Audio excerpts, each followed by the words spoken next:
pourquoi t'as préféré poser les questions? Parce que c'est quelque chose que j'aime bien, poser des questions. Et je suis plus à l'aise en posant des questions que quelqu'un me pose des questions.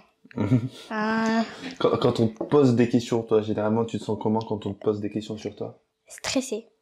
Ouais. Ouais, très stressée. Alors là, je vois que t'as préparé des questions. Il y en a combien? Il y en a 9 en tout. Et à côté, j'avais préparé d'autres questions. Si c'est en plus. Incroyable parce que tu les as écrites, tu les as imprimées. C'est incroyable, c'est du travail de qualité. Même moi, j'ai jamais fait ça en 7 ans de rencontres filmées. C'est magnifique. Bah, Leïna, bah, à partir de maintenant, moi, je te laisse diriger cet entretien, cette interview vidéo. Voilà. Mm. Euh, Il y a deux parties. La première partie, je vais te poser des questions sur quand tu as été SDF. Et la deuxième, c'est le désert. Waouh, ok. Je m'attendais tellement pas à ça. Ok. Waouh. Extraordinaire. Ok. Alors, la première question, c'est tu avais quel âge quand tu étais SDF? J'avais quel âge quand j'étais SDF? Ça arrivait en 2019, 2020. De mémoire, je pense que j'avais 28 ou 29 ans. Ok. Ok. Euh, Avant de devenir SDF, tu travaillais? Alors, je travaillais dans l'événementiel. Donc, tu connais l'événementiel? Non. En gros, en Île-de-France, t'as des salons, par exemple, t'as le salon du sandwich. Tu connais? En fait, c'est une grande salle d'exposition, là où les gens qui vendent des sandwichs, des pizzas et des burgers, ils viennent, ils les présentent. Il y avait le salon du bijou. Donc les créateurs de bijoux, tous les créateurs de bijoux, ils viennent présenter leurs bijoux. Ils viennent présenter leur travail. Je travaillais comme ça et j'organisais mon emploi du temps, du coup, entre ces petites missions, parce qu'elles duraient une journée, 2 jours, 3 jours. Je faisais 3 jours de travail, un jour de rencontre. 3 jours de travail, un jour de rencontre. Voilà. Ok. Euh, Tu connaissais Amélia avant d'être SDF ou pas? Oh là là. Tu nous amènes sur ce terrain-là, extraordinaire. Ok, Amélia, c'est mon épouse. Mhm. Ah, Amélia, c'est mon épouse. Est-ce que je la connaissais? On se connaissait via les réseaux sociaux. On, on s'était rencontrés une fois. On avait parlé de travailler peut-être ensemble. Mais avant d'être SDF, du coup, bah, on n'était pas mariés, mais je la connaissais. Ok. Rapidement, hein, de loin. Ok. Comment as-tu été SDF? Comment est-ce que j'étais? Euh, alors peut-être avant de répondre à cette question, moi j'ai toujours eu deux grandes peurs. Je sais pas pour toi Laïna, mais après je vais te poser la question. Moi j'ai toujours eu deux grandes peurs. Je me suis toujours dit, ah là là, si je me marie, et j'ai peur un jour que ça se termine avec mon épouse. Et ma deuxième grande peur, c'était que je perde ma maison. Je me disais, où est-ce que je vais vivre si j'ai plus de maison? C'était les deux plus grandes peurs que j'avais. Et à ce moment-là, moi, donc j'étais marié avec quelqu'un d'autre qu'Amélia. J'étais dans un premier mariage. Sauf que dans ce mariage-là, la personne avec qui j'étais, ben, peut-être elle avait besoin de cadre. Elle avait besoin de choses carrées. Elle avait besoin d'organisation. Tu vois ce que je veux dire? Oui. Sauf que quand tu pars rencontrer les gens, que t'aimes bien voyager, que t'aimes bien faire de l'humanitaire, ben, c'est un mode de vie qui est comme ça. Tu vois, tu t'adaptes un peu à tout. Donc, quelqu'un qui a besoin de sécurité, quelqu'un qui a besoin de stabilité, quelqu'un qui a besoin d'organisation, quand on est comme ça, tu vois, bah c'est parfois c'est compliqué. Oui. Donc ça crée des disputes, ça crée des conflits, ça crée des tensions. Et au bout d'un moment, on s'est dit, on s'est rendu compte ben, qu'on se faisait mal l'un l'autre.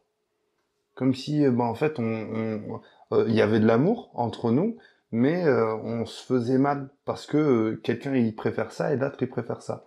Donc on s'est dit, tu sais quoi? Comme il y a de l'amour entre nous, bah, au lieu de continuer à se faire du mal, on va se séparer. Sauf que bah, c'est elle qui avait choisi cet appartement, parce qu'elle travaillait à côté de cet appartement. Et moi, justement, j'avais un métier qui faisait que je m'adaptais plus facilement. Donc, j'ai choisi de prendre toutes mes affaires. Et j'avais deux options, Leïna.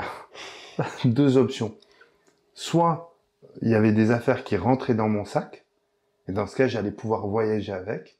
Soit, elles rentraient pas dans mon sac, c'était trop lourd. Donc, j'étais obligé de m'en débarrasser. Parce que j'avais pas où les prendre. J'avais pas de voiture, j'avais rien. Donc, tout ce qui ne pouvait pas rentrer dans mon sac, je l'ai mis dans un sac poubelle. Je l'ai mis dans des sacs poubelles. Tu sais ce qui s'est passé?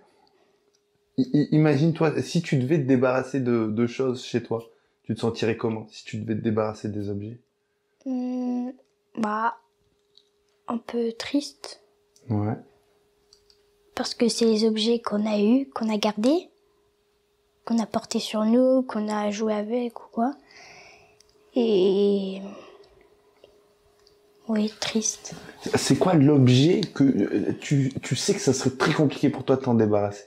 Mon doudou. Il représente quoi pour toi ton doudou? Bah, il représente un peu de l'amour, on va dire. Ouais. Un peu d'amour. Pas parce que je l'ai eu dès ma naissance. Et j'ai grandi avec. D'accord. Je dors avec. Et c'est tout. C'est quoi le dernier objet dont tu t'es débarrassé? Ça a été un peu dur pour toi de t'en débarrasser, mais tu t'es débarrassé quand même de ça. Un livre. Il s'appelait comment? C'est un Max et Lily. Max et Je Lily. sais pas si tu connais. Non. C'est Max et Lily. C'est Lily veut toujours tout. C'est quoi? Lily veut toujours tout. Je sais plus. Lily veut tout acheter ou je sais plus. Lily veut tout acheter. Ok. Pourquoi t'as dû t'en débarrasser? Bah parce que je voulais me faire un peu d'argent. Et je l'ai déjà lu. Asia l'a déjà lu. Et Anna, je l'ai déjà lu. Et Zacharia aussi. Donc je me suis dit, il est temps de le vendre. Je pense que moi, il s'est passé un peu la même chose. Et je te remercie de m'avoir expliqué, toi, pourquoi. Parce qu'en fait, je me suis rendu compte qu'il s'est passé la même chose. Chaque fois que je prenais un objet, bah, je me disais, est-ce que j'en ai besoin aujourd'hui? En fait, si j'en ai pas besoin aujourd'hui, la deuxième question que je me posais, c'est, en quoi est-ce que c'est utile? Si c'était utile, ou pas, je me disais, est-ce que c'est indispensable? Est-ce que vraiment je peux pas vivre sans cet objet? Non, c'est pas indispensable, donc est-ce que c'est vraiment utile? C'est pas vraiment utile, donc je m'en débarrasse. Parce que du coup, c'est un poids. Et moi, je me suis rendu compte, tu vois, ben, quand toi, tu t'es débarrassé de ce livre, t'as eu un peu d'argent en retour, c'est ça? Ben, ouais. Moi, quand je me suis débarrassé de ces objets, je me suis senti plus libre. Comme si, en réalité, j'avais gardé plein de souvenirs, plein de choses, mais qui me servaient à rien, en fait. Ils servaient à rien. Et du coup, quand on se débarrasse de toutes ces affaires, c'est ça qui se passe.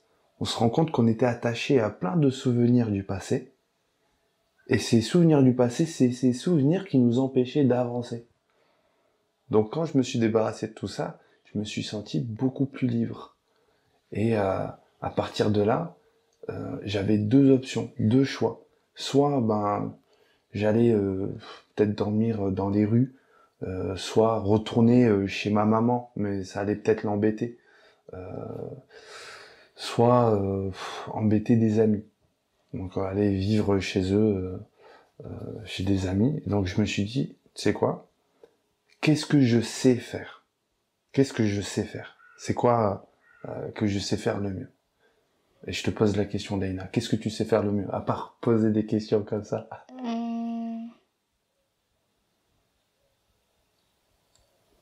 Bah, faire du foot, on va dire. Ah ouais? Oui. Enfin, d'accord. pas le mieux, mais je sais faire du foot, quoi. Je sais me débrouiller. Ok. Bon, c'est déjà ça. Faire du foot, poser des questions, tu le fais très bien. Moi, je me suis rendu compte que je savais filmer.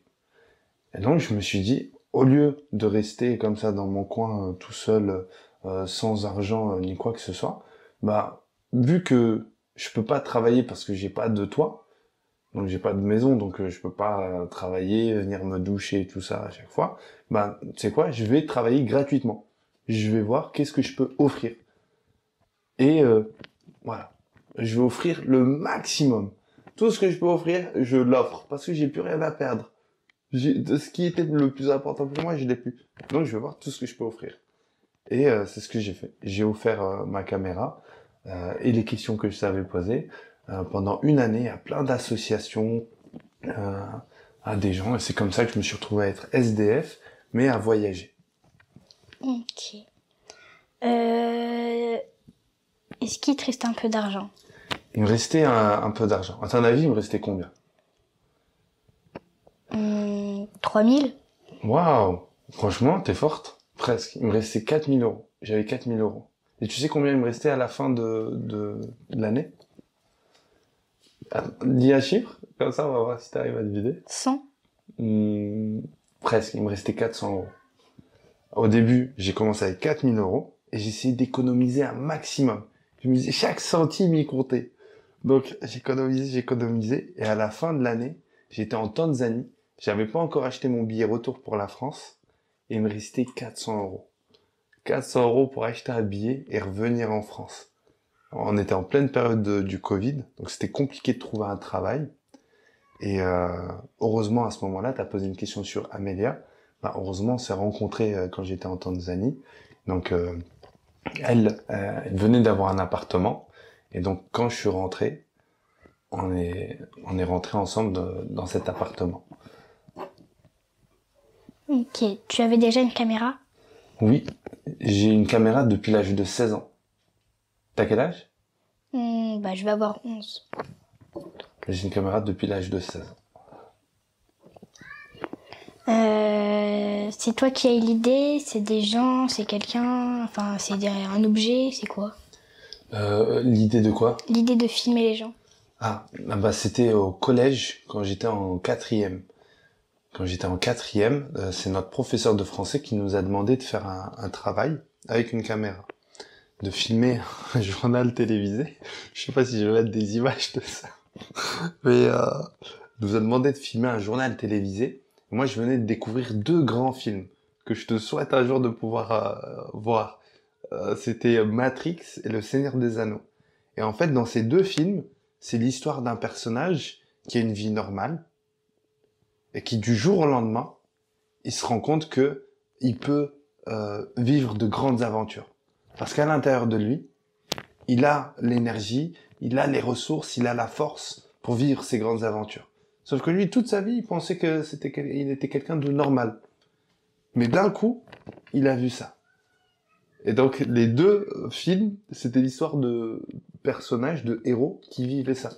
Donc, on a vu ça. Ensuite, la professeure de français, elle nous a dit, faites un film. Ben, à partir de là, j'ai plus lâché.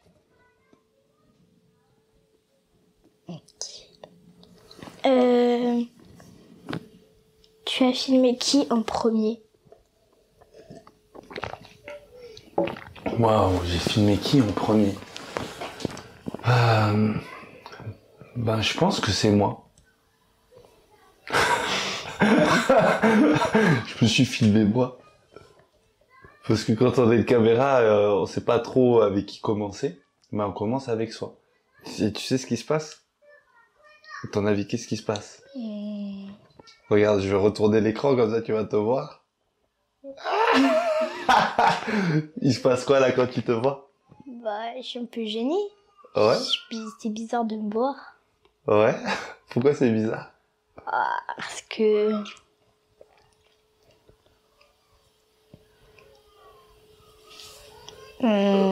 parce que je me vois pas comme ça tous les jours. Ouais? Oui. Si tu pouvais transmettre un message à la Leïna de 33 ans, tu lui dirais quoi? Donc la Leïna qui a mon âge, tu lui dirais quoi? Sois capable.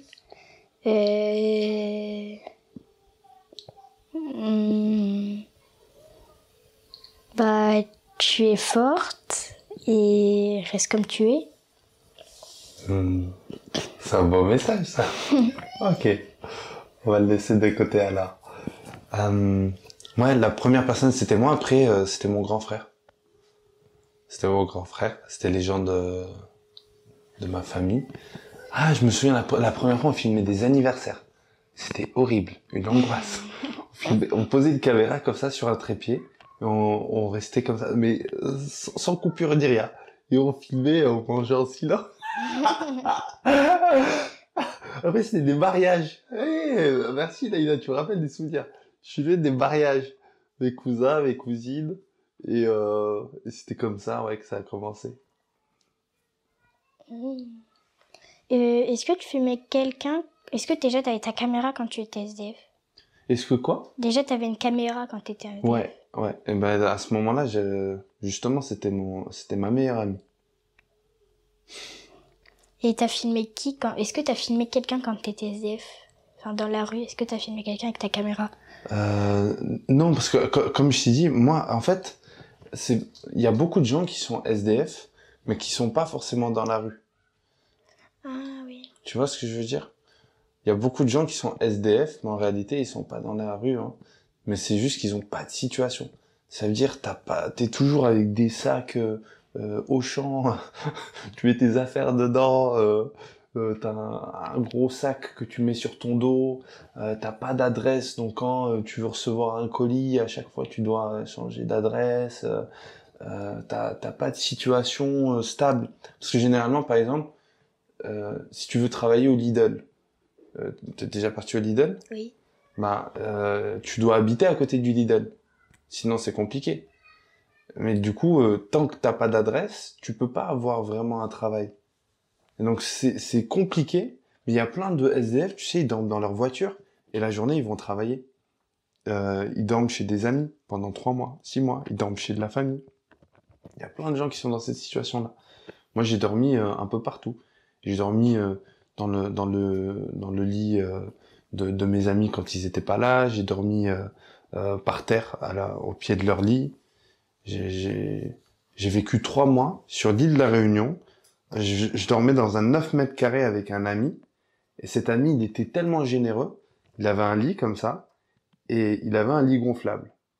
Et il m'a dit, Najib, jamais tu dormiras en dessous de moi. Par respect, il faudra toujours que toi tu dormes sur le lit et moi je dors sur le lit gonflable. Donc tu croises plein de gens qui sont d'une générosité extraordinaire. J'ai même croisé des gens qui m'ont dit, je te passe les clés de mon appartement, j'y suis pas, reste-y. Tu te rends compte qu'il y a plein de gens comme ton papa aussi, qui sont très très généreux. Ils sont prêts à t'aider quand t'es dans le besoin. Mais tant que t'es pas dans le besoin, tu sais pas que ces gens-là, ils seront là pour toi. Qui est là pour toi dans ta vie, Laïna? Mes parents? Ouais.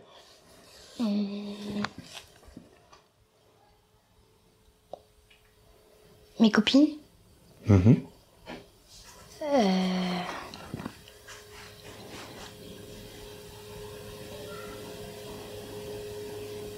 Mes grands-parents aussi. Ouais. Et tes sœurs? Ah oui, si. Tu les as oubliés? Comment ça se fait que tu les as oubliés? Je sais pas, je les ai oubliés. C'est quoi la différence entre les sœurs et les copines? Bah, les copines... Déjà, les sœurs, tu les supportes toute la journée. Donc, au bout d'un moment, des fois, t'en as un peu marre. Ce qui t'énerve, des fois. Et les copines, tu les supportes pas toute la journée. En fait, elles sont là pour toi quand t'as besoin. Enfin, mes copines, elles sont là pour moi quand j'ai besoin. Par exemple, quand tu tristes à l'école, elles viennent et elles me disent qu'est-ce qui se passe. Elles vont voir celui qui m'a embêté ou quoi. Mes sœurs aussi, mais... c'est un peu moins que mes copines. Parce qu'en fait, elles vont voir quelqu'un... Enfin, mes copines, c'est pas pareil. Je trouve que c'est pas trop pareil. Parce que... oui, les sœurs, tu les supportes toute la journée. Des fois, t'en as un peu marre, oui. Ouais. Enfin, pour moi, j'en ai marre des fois. Même le matin, j'en ai marre. Pas jusqu'au soir, mais le matin, j'en ai marre. C'est quoi? C'est parce qu'elles font du bruit Bah, elles font du bruit, elles viennent m'embêter. Quand je dis venez pas m'embêter quand je suis dans ma chambre, je fais quelque chose, venez pas m'embêter, elles viennent. Et surtout, Asia, elle vient, elle ouvre la porte vraiment fort et elle la claque sur le mur. Juste pour t'embêter comme ça? Bah, Ouais. je pense, pour m'embêter. Après, je sais pas, mais je pense pour m'embêter. Mais je sais qu'elle le fait pas exprès. Qu'est-ce que t'aimes le plus chez Asia? Bah, qu'elle me copie. Enfin, ça m'énerve, mais elle me copie. Comme ça, je suis son modèle. Ça me plaît. Donc en même temps ça t'énerve, en même Oui. temps ça te fait... Ouais. C'est quoi justement, ça te fait quoi d'être grande sœur? Qu'est-ce qu'il y a... Ouais, comment tu te sens? Bah, bien, je suis responsable aussi. Mhm. Faut pas que je les déçois. Quand je leur dis que je peux faire quelque chose, faut pas que je les déçois. Parce que si je les déçois, bah... C'est comme si je perdais mon rôle de grande sœur. Ok, donc faut pas les décevoir. Qu'est-ce qu'il y aurait d'autre quand on est grande sœur? Bah, faut prendre soin de ses sœurs déjà. Mhm. La base. Et...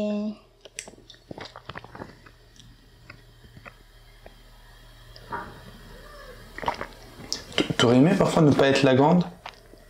Parfois, oui. Ouais. T'aurais aimé être quoi? Celle du milieu, la plus petite? La plus petite. Ouais, comme Ouais. Zacharia? Oui. Ça te manque des voix? Qu'est-ce qu'il a, Zacharia, que toi tu n'as pas? Tu vois, qu'est-ce qu'il a de bien, qu'est-ce qu'il y a de bien dans sa situation que toi t'as plus? Bah, je l'ai encore, mais c'est de temps en temps. Mhm. C'est qu'il dort avec papa et maman. Ah, ouais. Et maintenant, on essaie de l'habituer à dormir dans sa chambre avec Asia. Mhm. Donc, du coup, t'aimais bien dormir avec papa et maman? Oui. Ouais. Comment tu te sentais quand tu dormais avec papa et maman? Bah, ça m'apaisait. Parce que des fois, t'es pas apaisé quand tu dors toute seule? Non. Ah ouais? En fait, des fois, j'ai peur. Des fois. D'accord. Parce que quand je regarde des films qui font pas forcément peur, bah, en fait, je rêve de cette personne, mais qui fait du mal, Ah oui? en fait. Ok. Et c'est souvent le soir, en fait, quand je vais me coucher, quand papa et maman ils sont montés, je vais me coucher et en fait, j'ai peur qu'il y ait quelqu'un sous mon lit. Hmm. Donc du coup, je cours et je saute direct dans mon lit. Ah, ça me rappelle, mon grand frère aussi, il faisait la même chose. Donc moi, j'étais dans la chambre du bas. On dormait dans notre maison. C'était une petite maison, il y avait du parquet.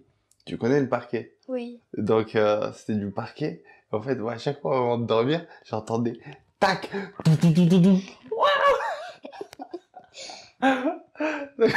Toi aussi, tu fais ça? Oui. Ah oui! Tu cours et tu sautes dans le même temps Oui. ton lit. Parce que D'accord. j'ai peur des fois. Ah, extraordinaire, Et en extraordinaire. fait, avant d'aller me coucher, je regarde sous le lit s'il y a rien, que je me Ouais. rassure des fois. Hmm. Même j'ai un fauteuil, je regarde sous le fauteuil. D'accord.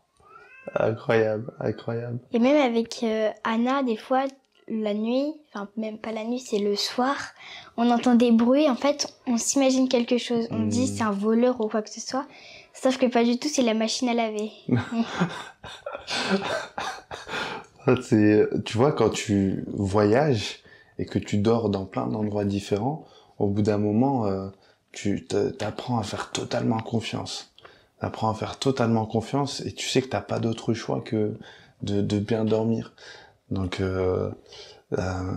c'est vrai que par exemple en Tanzanie, j'étais SDF, donc à ce moment-là, je dormais dans une maison et les chiens ils aboyaient toute la nuit. Et comme moi j'ai pris l'habitude de dormir dans plein d'endroits différents, ben j'avais pas fait attention à ces chiens. Et un jour, ben Amélia elle est venue en Tanzanie. Donc moi je lui ai laissé cette maison, je suis parti vivre dans une autre maison. Elle m'a dit mais Nadine, j'ai mal dormi de toute la nuit, j'ai pas réussi à dormir. Je dis pourquoi? Je dis mais les chiens ils aboyaient. J'ai dit les chiens. Je me souvenais même pas qu'il y avait des chiens. Une autre fois, c'était dans l'Atlas au Maroc. Je te souhaite un jour d'y aller. Il venait d'y avoir le tremblement de terre. Tu te souviens de ce tremblement de terre? T'as déjà entendu parler? Il y a eu un immense tremblement de terre, mais l'année dernière. Hein. Oui, je crois. Je sais pas si on parle du même. Ben, en tout cas, voilà, il y en a eu un, tout le monde en parlait pendant un moment. On voyait des images sur les réseaux sociaux, je pense qu'on parle du même. Et nous, on est parti en janvier de cette année, on est parti visiter les familles qui avaient été touchées par ce tremblement de terre. Ah oui, c'est celui-là. Ouais. Et en fait, dans les maisons, tu voyais des fissures, des grosses fissures. Et mon ami, il m'a dit, Najib, dors pas dans les maisons parce que elles risquent de tomber. Donc il y a des tentes qui sont mises sur le côté, dormez dans les tentes. Et finalement, quand je suis arrivé sur place, nos amis marocains, ils nous ont dit, nous, on dort dans les maisons. Et en fait, tu dois dormir dans la maison. Au début, j'avais un peu peur. Je me disais, si jamais ça tombe et tout. Et finalement, après une nuit, c'est bon, j'étais bien. Sauf que il y a eu un tremblement de terre 2 fois. Oui, mais je sais plus s'ils disaient qu'ils l'ont senti, je sais plus. Ouais, exactement. Il y avait eu des petites secousses et ils les ont senties. Et moi, j'ai déjà vécu un tremblement de terre il y a longtemps, mais donc je suis pas traumatisé. Mais eux, comme ils sont traumatisés, dès que la terre elle tremble un peu comme ça les réveille tous. Donc aujourd'hui, voilà, ça a été un bon moyen de travailler sur soi pour plus avoir peur la nuit.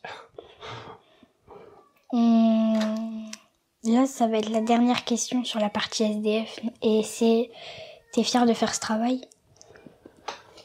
Est-ce que je suis fier de faire ce travail? Est-ce que je suis fier de faire ce travail? Je suis pas fier de faire ce travail, mais quand je rencontre des gens comme toi, je suis fier de savoir qu'il existe des gens comme toi. Donc c'est pas par rapport à moi, mais c'est par rapport aux gens que je rencontre. Je me dis waouh, je suis fier de l'humanité. Je suis fier de la beauté des gens qu'on peut rencontrer partout quand on prend le temps de parler, d'échanger, d'écouter. Donc voilà. Ok. Maintenant, on va passer sur la partie du désert.